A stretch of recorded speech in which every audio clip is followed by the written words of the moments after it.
برداشت، معافی، درگزر اور اعراض ایک ہی وصف کے مختلف نام ہیں۔ یہ ایک اختیاری صفت ہے، مگر جو اس کی مشق کرتے ہوئے اسے اپنی ذات کا جزء لا ینفک بنا لے، اس کے لیے یقیناً غیر اختیاری ہونے کا روپ دھار لیتی ہے۔ یہ ایک ایسی خوبی ہے جس کے باہمت ہونے کی قرآن نے گواہی دی، اور وہ جس نے صبر کیا اور معاف کر دیا تو بے شک یہ ضرور ہمت والے کاموں میں سے ہیں۔ سورۃ الشورى آیت نمبر 43۔ جس کی ذات میں یہ عنصر پایا جائے وہ عام طور پر ٹھنڈے مزاج کی شخصیت کہلاتا ہے۔ لوگ اس سے اپنی ہر بات، ہر راز کہہ لیتے ہیں۔ غلطیاں ہو جائیں تو بلا جھجک معافی بھی مانگ لیتے ہیں، اور خود اس سے بھی زیادہ غلطیاں نہیں ہوتیں۔ وہ اکثر لوگوں کی دل آزاری سے بھی بچتا رہتا ہے، نازیبا اقوال و افعال پر فوراً رد عمل سے اجتناب کرتا ہے۔ بدلے میں دشمنی، نفرت، عداوت اور غلیظ القابات سے نوازنا اس کی خصلت نہیں ہوتی۔ اس کی ناراضگی بھی دائمی نہیں رہتی، اسے منانا بھی مشکل نہیں۔ وہ اپنوں، غیروں، دوستوں، دشمنوں، دینے والوں اور منع کرنے والوں سب کے ساتھ برابری والا رویہ اختیار کرتا ہے۔ چھوڑو، بچہ ہے، غلطی سے ہو گیا ہوگا، توجہ نہ رہی ہوگی، کہیں مصروف ہو گیا ہوگا، عزت بھی تو کرتا ہے نا، پیار بھی تو دیتا ہے، عقیدت مند ہے، بھائی ہے، ابھی اتنا سمجھدار نہیں، سمجھ جائے گا، مان جائے گا، جیسے جملے عام طور پر اس کی زبان سے سننے کو ملتے ہیں۔ ایسے شخص کو تعلق، رشتہ، نسبت اور دوستی عزیز ہوتی ہے۔ وہ کسی بھی طرح توڑنے سے بچتا ہے۔ معافیہ مانگنا، حال چال پوچھنا، وقعت سے بڑھ کر وقت، پیار اور توجہ دینا بھی اس کی عادات میں شامل ہوتا ہے۔ ایسے لوگ کمزور، جاہل، بھولے، ناواقف یا بے وقوف نہیں ہوتے، بس باہمت، بلند حوصلہ، اعلیٰ ظرف اور اللہ کے بندوں سے جوڑ کر رکھنے والے ہوتے ہیں۔ تھوڑا زیادہ، کبھی کبھار یا اکثر، جب جتنا ملتے ہیں پوری توجہ، اخلاص اور مکمل خود غرضی سے پاک ہو کر ملتے ہیں۔ یہ اپنی انا کے غلام، میں کے شیدائی اور منوا کر دکھانے کے دعوے دار نہیں ہوتے۔ یہ حق کے متلاشی اور داعی ضرور ہیں، مگر حق محض اپنی ذات سے ظاہر ہونے کا دعویٰ نہیں کرتے۔ بس برداشت کرنا، معاف کر دینا، درگزر کرتے ہوئے اعراض کرنا ان کی عادت میں رش بس جاتا ہے۔ یہ اللہ کے بندوں سے توڑنا نہیں چاہتے۔ یہ سب مل کر، سب کو ملا کر، سب سے بنا کر دنیا چھوڑنا چاہتے ہیں۔ روایت میں ہے، اللہ عز و جل بندے کے عفو درگزر سے کام لینے کی وجہ سے اس کی عزت میں اضافہ فرماتا ہے۔ صحیح مسلم حدیث نمبر 2588۔ انہیں غصہ بھی آتا ہے، یہ جواب بھی دے سکتے ہیں، بدلہ لینے کی قدرت رکھتے ہیں، انہیں گندی زبان بھی آتی ہے، بد اخلاقی بھی جانتے ہیں، مگر صرف لمن عزم الامور یعنی ضرور ہمت والے ہونے کی وجہ سے خاموش ہو جاتے ہیں۔ عوامی جلسوں اور بھری محفلوں میں یا سوشل میڈیا پر لوگوں کی عزتوں سے نہیں کھیلتے۔ لہو خیر للصابرین یعنی صبر کرنے والوں کے لیے بہتر ہے کہ مکمل پاسداری کرتے ہیں۔ معاشرہ انہی کے دم قدم سے بڑھ رہا ہے، یہی دنیا کو ترقی کی راہ پر گامزن کیے ہوئے ہیں۔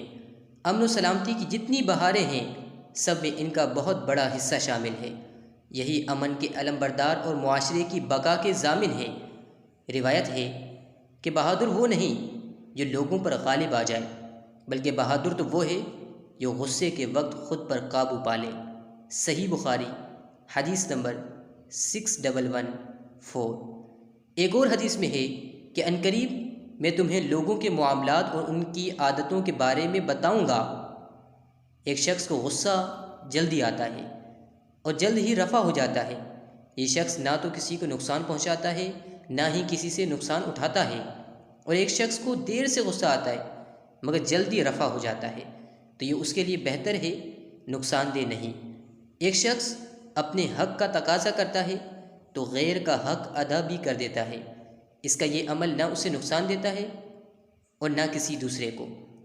اور ایک شخص اپنا حق تو طلب کرتا ہے لیکن غیر کا حق ادا نہیں کرتا، تو یہ اس کے لیے مضر ہے، مفید نہیں۔ کنز العمال حدیث نمبر 9967۔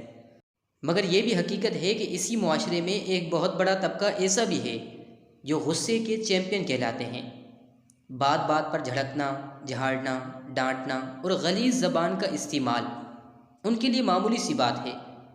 بدگمانی، الزام تراشیاں اور منفی سوچ و رویہ ان کے بائیں ہاتھ کا کھیل ہے۔ معمولی باتوں پر کسی بھی جگہ، مقام و مرتبہ کی پرواہ کیے بغیر عزت کی دھجیاں اڑا دینا ان کی نگاہ میں کوئی بڑا کام نہیں۔ ایسے لوگ اپنے مخصوص دائرۂ کار میں خوش رہتے ہیں۔ لوگ ان سے دوبارہ ملنے کی تمنا نہیں رکھتے، بلکہ پہلی بار بھی زیادہ دیر تک ان کے قرب کو پسند نہیں کرتے۔ اپنی اور اپنا قرب خاص رکھنے والوں کی تعریف، واہ واہ اور دوسروں میں کیڑے نکالنا ان کی مخصوص علامت و پہچان تصور کی جاتی ہے۔ مگر پھر بھی عدم برداشت اور عفو درگزر کا نہ ہونا ہی ان کا امتیازی وصف کہلاتا ہے۔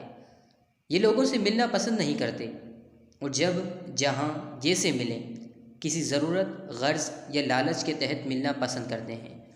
انہیں انا اور میں نہیں چھوڑتی اور کر کے دکھاؤں گا اکثر ان کی رسوائی کی وجہ بنتا ہے۔ ناراض ہو جائیں تو برسوں تک شکل دیکھنا گوارا نہیں کرتے۔ ایسے لوگ جلدی سے معافی نہیں مانگتے۔ توڑنا، چھوڑنا اور روکنا ان کے پسندیدہ مشاغل ہیں۔ الغرض یہ اپنے غصے، عدم برداشت اور درگزر نہ ہونے کے باعث دنیا کے بدترین انسانوں میں گنے جاتے ہیں۔ حدیث میں ارشاد ربانی ہے، اللہ عز و جل نے مخلوق کو غصہ اور رضا کے لحاظ سے تیز اور سست دو حصوں میں تقسیم فرما دیا ہے۔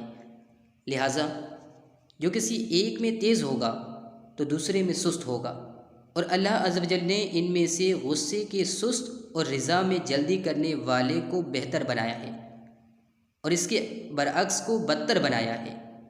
کشف الخفا 2684۔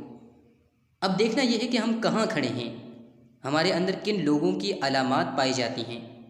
کیا ہم معاشرے کے بہترین افراد کی صف میں داخل ہیں یا عدم برداشت کے حامل، چڑچڑے اور غصیلے لوگوں کی فہرست میں شامل؟ جواب کے بعد اپنی اصلاح پر توجہ ضروری ہے، ورنہ دارین میں سخت رسوائی و ناکامی کا سامنا کرنا پڑ سکتا ہے۔